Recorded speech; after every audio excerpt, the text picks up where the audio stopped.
આજે આપણે પદાર્થના દહન માટે તેનું તાપમાન તેના જ્વલન બિંદુ સુધી પહોંચે તે દર્શાવતો પ્રયોગ સાબિત કરીશું. આ પ્રયોગ માટે આપણને મીણબત્તી, પેપર કપ અને પાણીની જરૂર પડશે. સૌથી પહેલાં આપણે મીણબત્તી લઈને તેને સળગાવીશું. સૌપ્રથમ આપણે પાણી ભર્યા વગરના પેપર કપને સળગાવીશું અને પછી પાણી ભરેલા પેપર કપને સળગાવીશું. આ પરથી શું થશે તેનું અવલોકન કરીએ.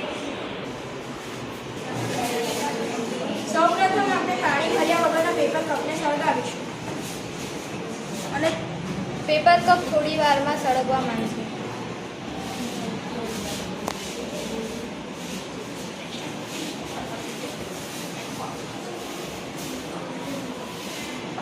હવે આપણે પેપર કપમાં પાણી ભરીશું.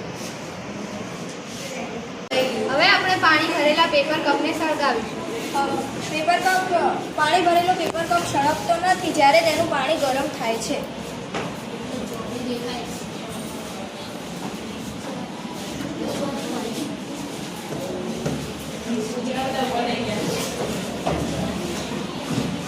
આમ થવાનું કારણ પાણી ભરેલા પેપર કપમાં પાણી તેની ગરમી શોષી લે છે, તેથી તે તેના જ્વલન બિંદુ સુધી પહોંચી શકતું નથી અને પેપર કપ સળગતો નથી. અહીં જ્વલન બિંદુ એટલે જે નીચામાં નીચા તાપમાને પદાર્થ સળગે તેને પદાર્થનું જ્વલન બિંદુ કહે છે.